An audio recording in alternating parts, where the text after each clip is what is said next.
अगर जवाब देना चाहता है कोई भी मीडिया चैनल चूज कर ले, मुझे टाइम बता दे, मैं आ जाऊंगा। एक हाथ लगे। मैं कह रहा हूं सर, इनका दम है, इनका सीने में दम है। आप अपनी बात कहिए, और अगर हिम्मत है तो ये आप चुनौती मत दीजिए, आप अपनी बात कीजिए। I am challenging them to come, चुनौती मत दीजिए सदन में, and debate with me। ये बार चुनौती देना, या चुनौती सदन में नहीं, बल्कि 3 बार अनपार्लियामेंट्री लैंग्वेज का इस्तेमाल करा है। 2021 की आप ही की रूलिंग है, बिट्रेड शब्द और बिट्रेड अनपार्लियामेंट्री कैटेगरी में आता है, वो इसका इस्तेमाल नहीं कर सकते। कर लो। इस सदन में 5.5 घंटे चर्चा हुई थी, इस सदन में किसान विधेयक। हाँ, बिल पे कोई चर्चा नहीं हुआ है, बिल पे कोई चर्चा नहीं हुआ है। किसान बिल पर सर, जब स्पीकर बोलता है तो बोलता है, और वो सही बोलता है। सर, बिल पे कोई चर्चा नहीं हुआ है। उन्होंने मिनियन शब्द का इस्तेमाल करा जो आपत्तिजनक है। इन्होंने व्यक्तिगत टिप्पणी करी हमारे यशस्वी प्रधानमंत्री श्री नरेंद्र मोदी पर, और इसेंट्रिक शब्द का इस्तेमाल करा। मेरा आपसे निवेदन है कि इन दोनों के लिए, इनको तीनों बातों के लिए इनको माफी मांगनी चाहिए, और रिकॉर्ड से ये तीनों शब्द एक्सपंज होने। ये मुझ पे आरोप लगा रहा है, मैं पढ़ के बोल रहा हूँ। पीएम टेलीप्रॉम्प्टर से बोलते हैं सर, प्राइम मिनिस्टर टेलीप्रॉम्प्टर से बोलते हैं। नेता तो मैं पढ़ के ही बोलूंगा सर। अपना नेता को जाके ज्ञान दो। अरे अपना नेता को जाके ज्ञान दो। चर्चा मत करो, आप अपनी बात कीजिए। आप अपनी बात कीजिए। Sir, demonetization was brought to combat black money. It was brought to combat corruption. It was brought to combat terrorism. However, the move resulted in a severe cash crunch and significant economic destruction. Despite promises to eliminate black money, over 99% of the invalidated currency returned to the banking system, indicating the sheer failure of this initiative. So shockingly, counterfeit notes increased by 10.7% in 22, with fake 500 rupees note rising to 101.93% and 2000 rupees note by 54%. Sadly, 130 fellow Indians lost their lives due to heat and the strain of standing in long queues, falling victim to this eccentric decision. That's why we say E for eccentric. Now I come to the last letter. Sir, T. T for tragedy. माननीय सदस्य, T for tragedy. माननीय सदस्य, आप वर्तमान budget पे बोले 2016 के बाद तो 2019 नहीं। सर, मैं जवाहरलाल नेहरू का बात तो लोग बोलेगा। सर, जवाहरलाल नेहरू का बात तो लोग बोलेगा। कोई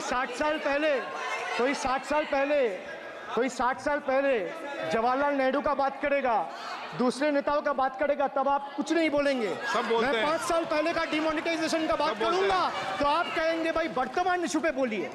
सर, ये पक्षपात नहीं चलेगा सर। बजट पे मैं बजट पे ही बोल रहा हूँ। जब बिप्लब देव बोल रहा था तब 100 साल पुराना बात कर रहा था, 50 साल पुराने इमरजेंसी का बात कर रहा था, तब आप चुप थे। और अब मैं डिमोनेटाइजेशन का बात कर रहा हूँ, आपको चुप रहे। वाह सर, वाह। बोलिए अपनी बात पे। D for tragedy, and this is the tragedy. The example you all set in the house, this is why I say T for tragedy. When the Kolkata flyover collapsed few years ago, Modi ji gestured that it was not an act of God. He said it's an act of fraud. Sir, we wonder what he has to say when 141 lives were lost in Morbi Bridge collapse in Gujarat. Was it an act of God or act of fraud? Sir, what happened when roofs of Delhi, Jabalpur and Gujarat airports collapsed? Was it an act of God or act of fraud? Sir, what happened when Ayodhya Ram temple roof starts leaking after the first rain? Was it an act of God or an act of fraud? Sir, when Mumbai's Atal Setu started developing cracks within 6 months of its inauguration, was it an act of God or an act of fraud? When 41 workers trapped for 17 days after Uttarkashi tunnel was caved in, sir, was it an act of God or act of fraud? When 20 people killed as a girdle launcher collapsed in Samruddhi Expressway in Thane, So lost Badrinath in the last by-election. That takes me back from where I started. Waqt badal gaya hai. The Prime Minister now leads a creaky, vulnerable, shaky coalition. And it leads a coalition government which is just waiting to blow up.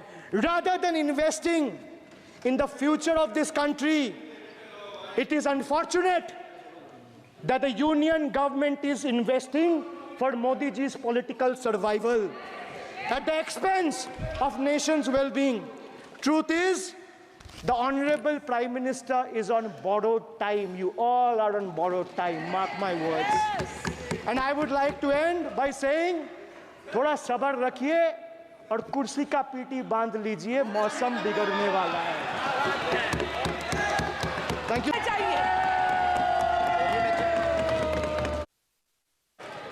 साहब, आप सारा विषय जो आपने उठाया मैं उसको check करूंगा और माननीय सदस्यों से मेरा आग्रह है कि कई माननीय सदस्य आसन को चुनौती देते हैं, आसन पर टिप्पणी करते हैं। मैं सभी दलों के माननीय सदस्यों को कह रहा हूं, इससे बचना चाहिए, उचित नहीं है। किशन रेड्डी जी, बहुत मिनिस्ट्रीज के